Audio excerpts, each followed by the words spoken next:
YouTube does not push my videos or pretty much anybody's, even if you're subscribed and hit the bell notification. You actually have to go to my channel manually yourself to find the videos and watch them. So if you like what you're seeing here, the information that I provide, the philosophical essays, the cerebral content, the book reviews, etc., you're going to have to manually go to my YouTube channel and find the videos. I post new videos every day, 11 a.m. Pacific Standard Time for the video essays in particular, through my efforts. After USAFA, I entered pilot training at Laughlin Air Force Base, Del Rio, Texas. Number 3. Since my days in pilot training, I have felt continuously singled out and unfairly treated, like I was telling you. For a long time, I blamed myself each time I was criticized. And you saw that in the first episodes of my story. I explained that at first I thought it was really because I sucked. And then I started to see that no, they were really singling me out. They wanted me to know, too. When I realized I was flying just as good and often better than the other pilots in training with me, I was still hesitant to defend myself too vocally because I didn't want to impact my goal of someday becoming an astronaut. Throughout training, I received incredibly mixed reports of my performance. Or was I? One person would say my performance on things was the best they had ever seen for my experience level. And another person would say I failed certain tasks. I was frustrated, but I kept working to become better despite the inconsistent and disheartening feedback. In 2012, I was blindsided with the news that my father had had a severe stroke. But still, I pushed on and tried to focus on flying. Then, during a deployment to Al Udeid, I learned that my father had suffered another severe stroke in 2015, his 14th, which physically impaired him from the waist down.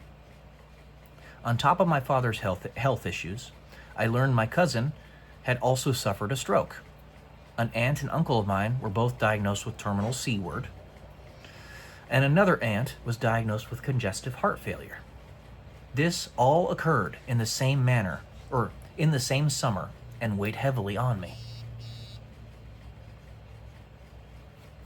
Sorry, I'm getting some messages. Number 4. After my 2016 deployment, I was informed that my commander was putting me in for another deployment within just a couple months. I knew this deployment would derail my career progression and likely destroy any chances I had of becoming an astronaut. In light of the impact I knew this would have, I scheduled a meeting to discuss my concerns with him and ask him to remove me from the deployment so that I could attend pilot upgrade training. PUP is what it's called. On time. Despite my plea, he declined to remove me, and I realize now that I lost a lot of motivation after that time. A lot of the personal sacrifices I had already made, setting my family members' health aside or issues aside, and setting my own personal feelings of unfair treatment aside, seemed all for nothing now. Number 5. Despite this, I continued to put the mission first and never received any disciplinary actions whatsoever during my first almost 9 years of service. On my last deployment in 2017, there was a miscommunication about scheduling, and I accidentally interrupted a fellow pilot's crew rest, which prevented him from flying one of his missions.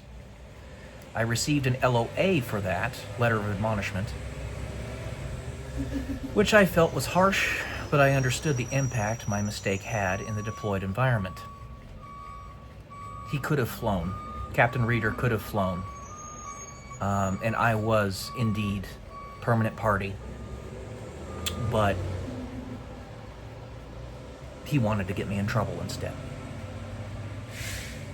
At the time, I just wanted to get the deployment completed successfully and talk to my commander when I got home about my career progression and my feelings about being singled out.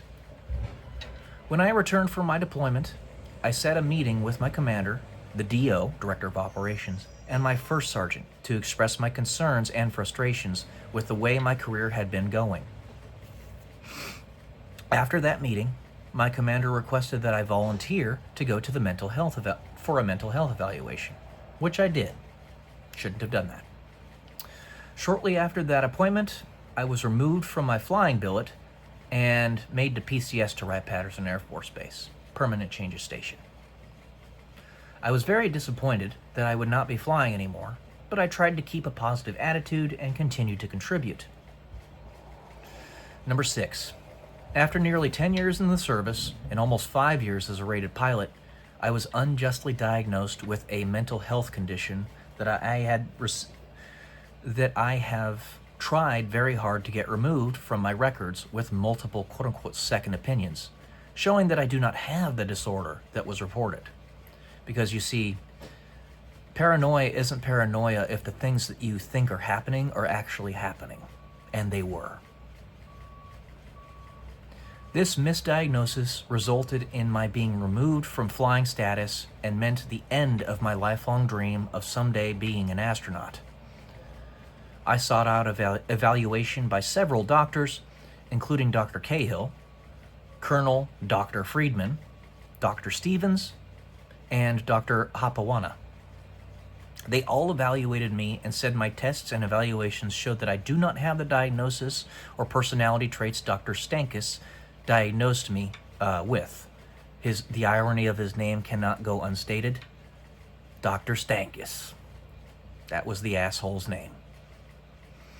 Additionally, I have included a letter from Dr. Kevin Dowell, or Mr. Kevin Dowell, my Airman and Family Readiness Center counselor. He had a master's degree in counseling, something like that, submitted on my behalf when I was requesting reinstatement of my pilot qualification. To my dismay, none of those alternative opinions have mattered. I have included those letters for your reference and review. Attachment 1. Since my arrival at the Air Force AFL-CMC, I don't remember what that stands for, Air Force something something something, Life Cycle Management Center. There we go. Life Cycle Management Center, simulation stuff. The injustices I have suffered have continued. For example, upon arrival, I immediately enrolled into the Air Force Institute of Technology in an effort to complete my electrical engineering master's degree that I had started at Johns Hopkins University the year prior. I applied for a permanent change of assignment, PCA, to AFIT mid-2018, but my request was denied because a single document was not filled out, a Form 2096. The form would have taken my leadership 2 minutes to fill out, but I received absolutely no support on the process involved for me to PCA to AFIT.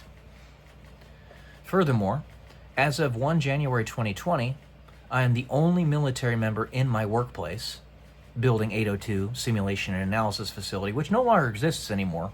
After all this happened, the entire facility was erased from existence, who is a certified military research analyst.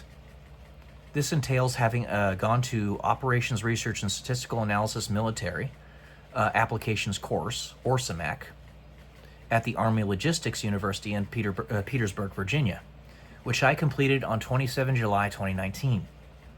However, despite my 3 requests to attain a waiver, I have not been paid the Research Analyst Critical Career Field bonus, which I am authorized to receive.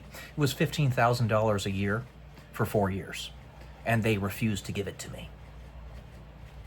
All other military personnel in my building were granted this bonus upon first request, regardless of certifications. In light of my certifications and the fact that I had not received flying incentive pay for over 3 years, it should not have been necessary for me to even request a waiver. Number 9. Prior to my arrival at Wright-Patterson in December of 2017, I had attained perfect scores on every single physical training test I had ever taken in the Air Force up to that point. My first fitness test should have been adjusted from 99.7 to 100 due to elevation, but it never was. Then, the first test I took at the base, I failed. because of a legitimate foot injury that still causes me problems to this day. This is when I was starting to really have the effects of my crucifixion disease, but I was still muscling through. I failed the test rather than them have me redo it or give me a waiver for it or whatnot. They just failed me. I went to the doctor after the test and then requested that my leadership remove the test from my record because I was able to provide proof of the foot injury